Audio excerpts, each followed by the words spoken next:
Hello guys,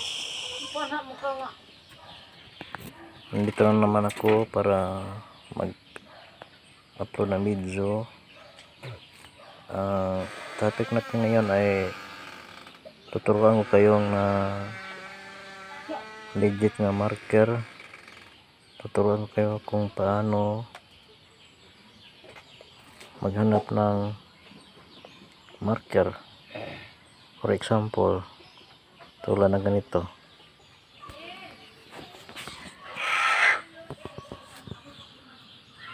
Kapag makita kayo ng ganito, ka-triangle, tapos may butas,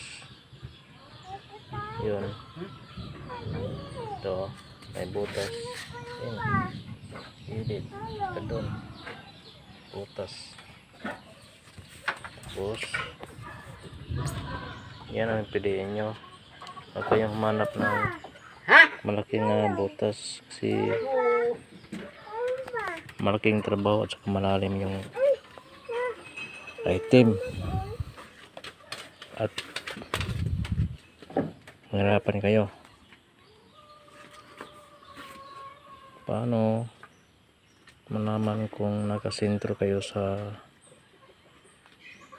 butas?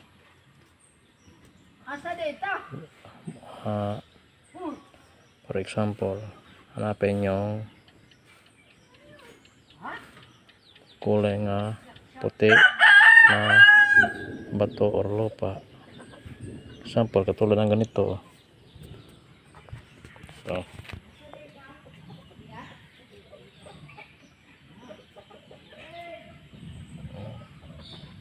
Hindi siya. Okay. Saka may bato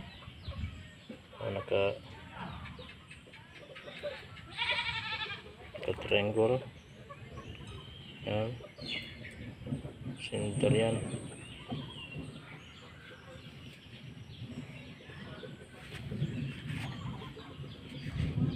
Kapag nakatayo, ibig sabihin kapag nakatayo yung marker niya o triangle ng ganyan, yung item nasa gitna, yung ganyan, nakatayo siya.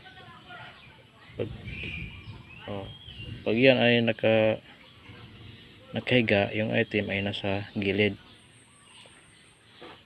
Tama.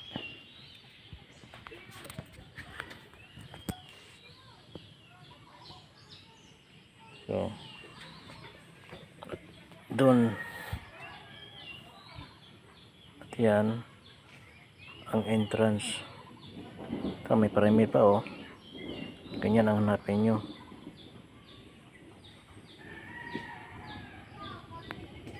Okay.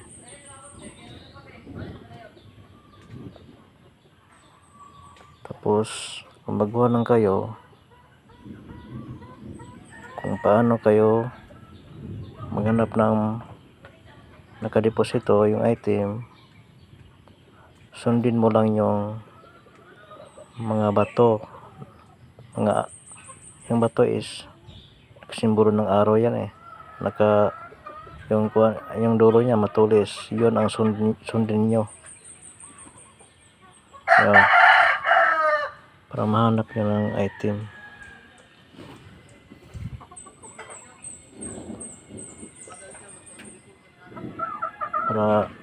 Para hindi kayo mawala ba. Yung araw ng matulis ng bato, yun ang dapat na sundin nyo.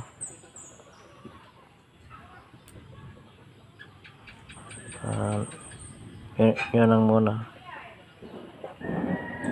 Pakiparo may YouTube, my channel, paki-like and subscribe. Thank you for watching.